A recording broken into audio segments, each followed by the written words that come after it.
Patiğimiz bitti. Şimdi taban kısmını yapacağız arkadaşlar. Patiğin orta kısmını buluyoruz arkadaşlar. Bakın patiğin en orta kısmı bu yeşilimizin olduğu kısım. Bu kısımdan ilerleyerek bakın bu birinci ilmeğim, 2 3 4 ve 5. ilmeğe 5. boşluğa battım. Hemen ipimi sabitliyorum.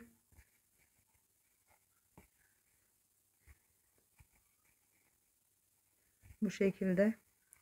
Daha sonra ben bu arada tığla yapıyorum. Tığımda 1.90 milim, bir numara yani. Bu birinci ilmeğim tığımın üzerindeki. Diğer sıradaki boşluğa battım. 2, bir sonrakine battım. 3,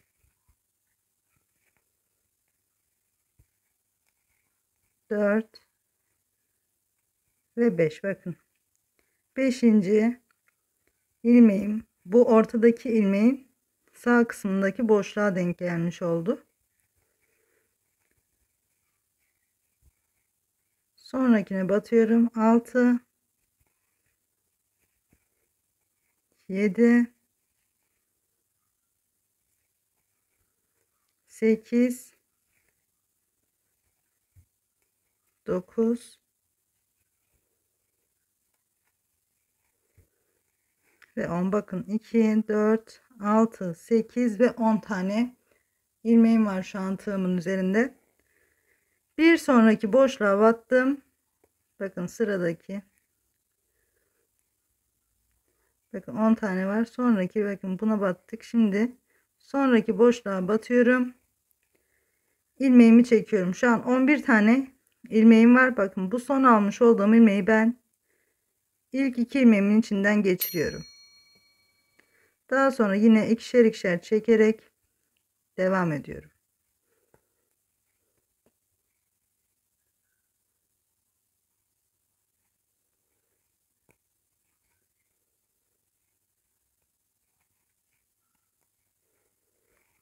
Bakın 2, 4, 6, 8 ve 10. Şimdi bu ilmeğimi uzattım. Çıkarıyorum tığımı. Bakın buna batmıştık. Şimdi bir ilerisine batıp ilmeğimi aldım. Tığımı ilmeğimle birlikte çıkardım arkadaşlar tekrar. Tekrar sıradaki ilmeğe yine batıyorum. 2, 3, 4, 5, 6, 7, 8, 9 ve 10. Yine 10 tane ilmeğim oldu. Bu ilmeğe batmışız. Bir sonraki ilmeğin boşluğa battım. Çektim ilmeğimi ve 2 ilmeğin içinden geçiriyorum.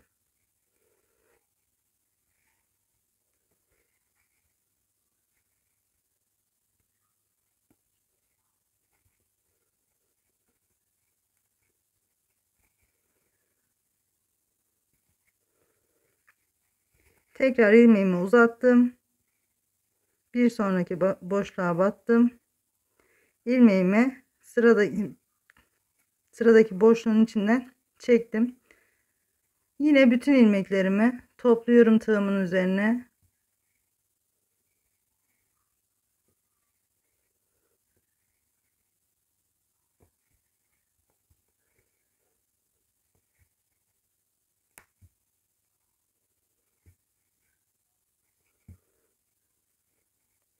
Yine 10 tane ilmeğim oldu. Bakın buradaki boşluğa batmıştım. Bir sonraki boşluğa girerek tekrar tığımın üzerine bir ilmek daha aldım. Bu ilmeği ilk 2 ilmeğin içinden geçiriyorum. Daha sonra yine 2 2 çekerek sıra başına geri dönüyorum arkadaşlar. Tekrar ilmeğimi uzattım. Bir sonraki boşluğa battım. İlmeğimi çıkardım. Yine sırayla bütün ilmeklerimi topluyorum. 3, 4, 5, 6, 7, 8, 9 10 tane ilmeğim oldu. Bakın zaten çektiğim zaman belli oluyor battığımız ilmek. Buraya batmışız. Bir sonraki boşluğa girip ilmeğimi aldım. İlk 2 ilmeğin içinden geçirdim. Daha sonra yine ikişer ikişer ilmeklerimi çekerek sıra başına dönüyorum. Şimdi ben bu işlemi topun başlangıç kısmına kadar aynı şekilde devam ettireceğim arkadaşlar. Yani şu kısma kadar geleceğim. Daha sonra bu kısım tabanımızın alt kısmı. Burası da ayak topumuzdan bilek kısmına doğru yükselen kısım arkadaşlar. Şimdi şu son sıraya kadar geleceğim. Buradan sonrasını tekrar gösterelim arkadaşlar. Aynı şekilde yapıp ilerleyelim. Evet, bakın ben topuk kısmına kadar geldim. Son 2 sıramı da hemen yapayım.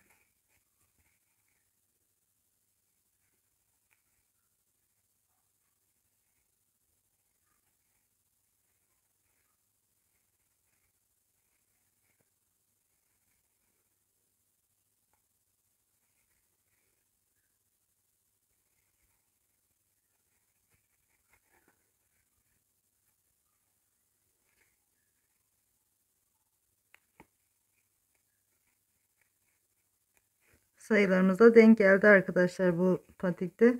Zaten hepsinde denk gelmesi lazım. Eğer orta kısmını iyi ayırırsanız patik kısmınız, yani bu topuk kısmınız direkt denk gelir. Yoksa yani oynamaların büyük sebebi iki yan tarafı eşit yapmamak ya da orta kısımda eksik yapmak. Ya da bu topuk kısmını, pardon, taban kısmını yaparken bir boşluğu atlayarak yapmak.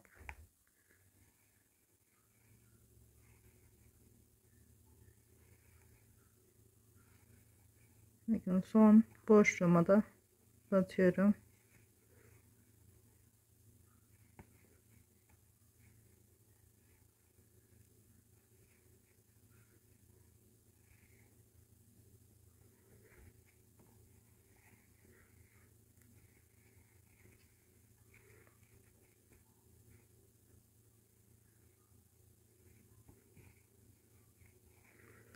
Bakın bu şekilde bitti arkadaşlar. Şimdi burada bu yan kısımlara geçmeden önce ben burada bir sıra daha son battığım boşluklara batarak geçiş sağlaması adına bir sıra, bazen 2 sıra yapıyorum geçiş sağlaması için.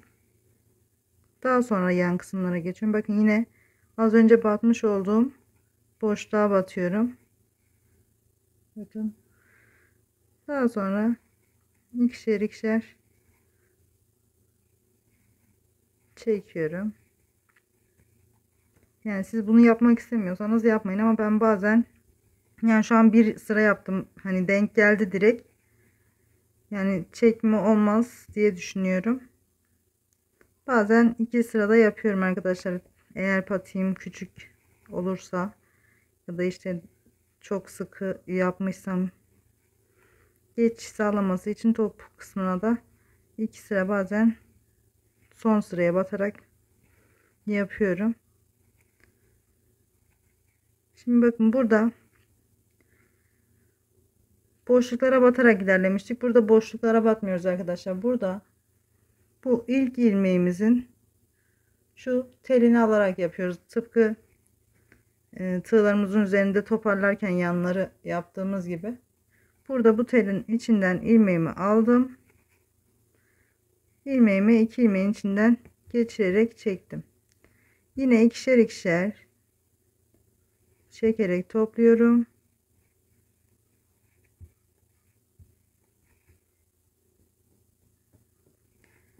Burada yine tığımı çıkardım. Burada da bakın ilk çizgimiz, şöyle şu ilk çizgimizin şöyle yine telini aldım. Bu şekilde ilmeğimin içinden geçirdim. Yine tığımın üzerine topluyorum.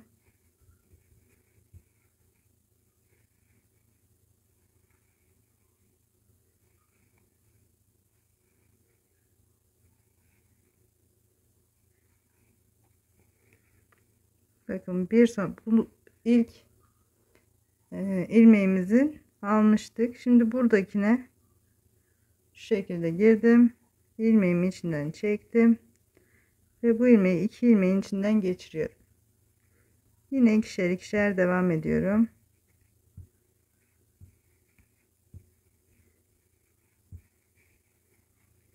Tekrar ilmeğimi çıkardım. Burada da bakın bu ilk çizgimiz değil, bir sonrakine buradakini yaptık az önce. Şimdi buradaki çizgimizden ilmeğimi geçirdim.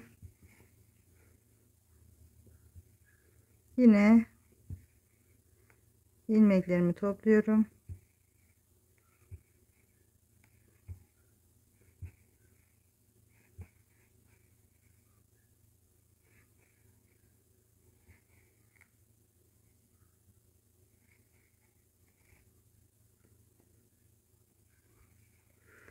Yine bakın üçüncüsüne geldik. Üçüncüsünü de aldım. İki ilmeğin içinden geçirdim. Ve ikişer ikişer çekiyorum.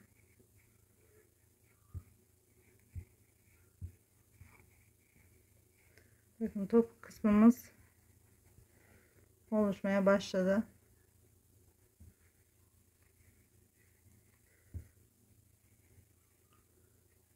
Bu şekilde. Yine aynı şekilde devam edeceğim arkadaşlar. Buradan sağdan ve soldan bu şekilde alarak devam ediyorum. Yine ilmeklerimi toplayıp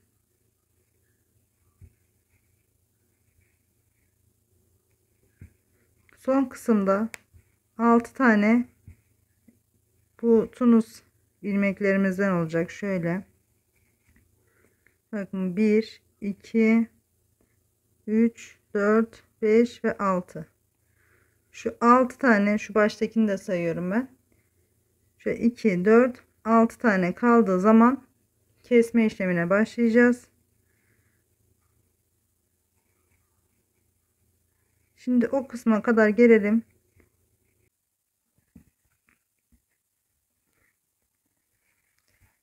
Evet, her iki tarafta 6 tane ilmeğim kalıncaya kadar devam ettirdim. Bakın 2 4 şöyle 2 4 ve 6. Bakın şu ikisini de sayıyorum.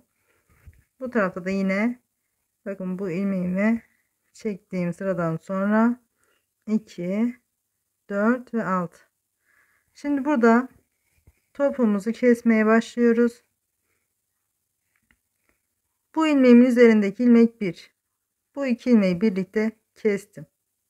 Bakın böyle bu iki ilmeği birlikte girdim ve ikisinin içinden bir ilmek çıkardım. Yine ilmeklerimi toplayarak devam ediyorum. Bakın 2 4 6 tane ilmeğim varken sıradaki iki ilmeği de yine tek ilmeğe düşürdüm.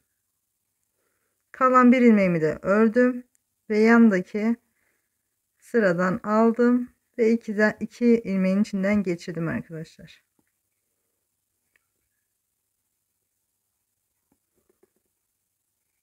Bu şekilde bütün ilmeklerimi topladım. Yandaki ilmeğimden yine aldım.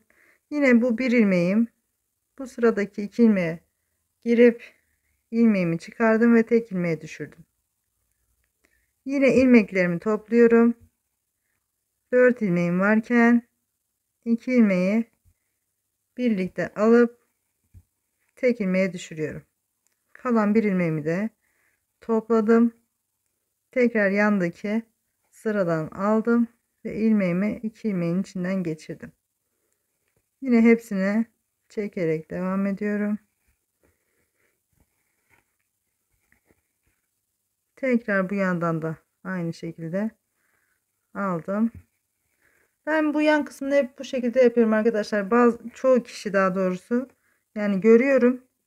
Şu şekilde aralara giriyorlar da yani ben yani o şekilde bu kısım tuhaf duruyor. Bu şekilde devam etmiş düzgün bir görüntü veriyor. Bu şekilde yapmanızı öneriyorum. Yani yine siz eliniz alıştığı şekilde yapmak isterseniz hani bir şey diyemem ama bu şekilde çok daha düzgün durduğunu düşünüyorum. Yani tercih ederseniz bu şekilde düzgün bir görüntü veriyor bence. Şu kısımla aynı ilerleyip bakın burada geçiş yapmış gibi duruyor zaten. Bu sırayı herkes aynı şekilde yaparken şu kısmı aynı şekilde yapmıyorsunuz. Ben bu şekilde yapmanızı öneririm. Bakın. Yine ilmeğimi aldım. 4 tane kenar kısımlardan kaldı. Bu son kesmemiz. Yine 2 ilmeği birlikte aldım. Tek ilmeğe düşürdüm. Ortadaki 2 ilmeği de birlikte aldım. Ve bu son ilmeğimi de topladım. Kenardaki ilmeğime girip 2 ilmeğin içinden çıkardım. Geri döndüm. Ve yine yana girerek aldım ilmeğimi. Şimdi bütün ilmeklerimi topluyorum. 4 ilmeğim var. Bakın burada da 3 ilmeğimiz kalmış. Bunu da ördüm. 2 ilmeğim kaldı. Şimdi bütün ilmeklerimi yine ikişer ikişer çektim. Buradan da 3 ilmeğimiz var. Şimdi buradan da 2 tane ilmeğim kaldı. Bakın bu şekilde. Şimdi burayı yine bütün ilmeklerimi topluyorum. Bakın toplamda 4 ilmeğim var tığımın üzerinde. Burada da 1 ve 2 tane ilmeğim var. Şimdi bunu şöyle ikisine birden girdim. İkisinin içinden ilmeğimi geçirdim. Ve yine 2 ilmeğin içinden tığımın üzerindeki ilmeği aldım. İkişer ikişer çektim. Yine burada da şu 1 ve 2. 2 ilmeğimin içinden geçirdim. Bu şekilde ben bu sondaki 2 ilmeği birlikte alıyorum arkadaşlar. Şimdi burada hemen böyle bakın şuraya boşluklara batarak çıkarıp 2 ilmeğin içinden çekiyorum. Şöyle bakın burada şu 2 tele giriyorum arkadaşlar. Şöyle 1 ve en başta yapmış olduğumuz ilmek 2. Şu ikisine girip bu şekilde ilmeklerimi topluyorum.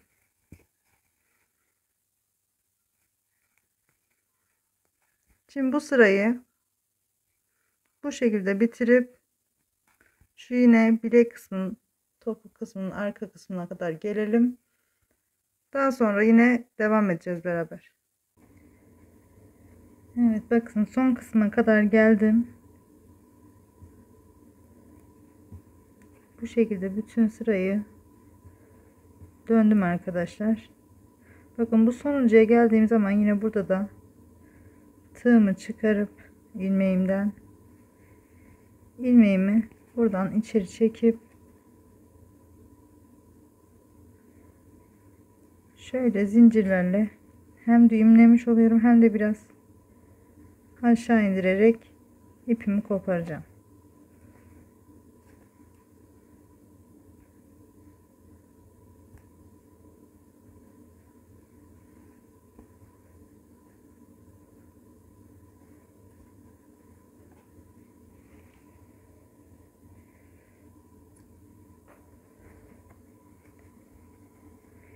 Bu şekilde bu ipleri de saklayacağım arkadaşlar, aralardan geçirerek.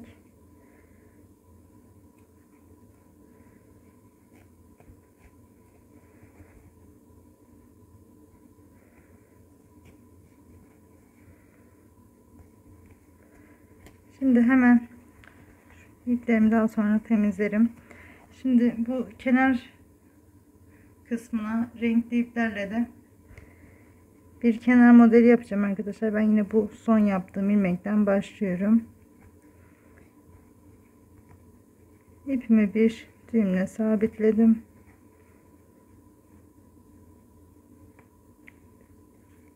1 2 3 zincir çektim.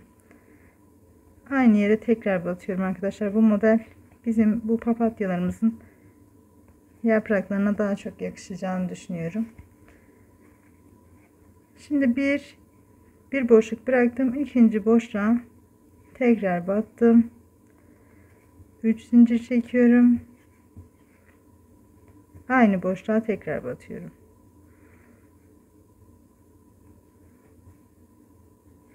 Tekrar bir boşluk bırakıp ikinci boşluğa geçiyorum. 3 zincir çekip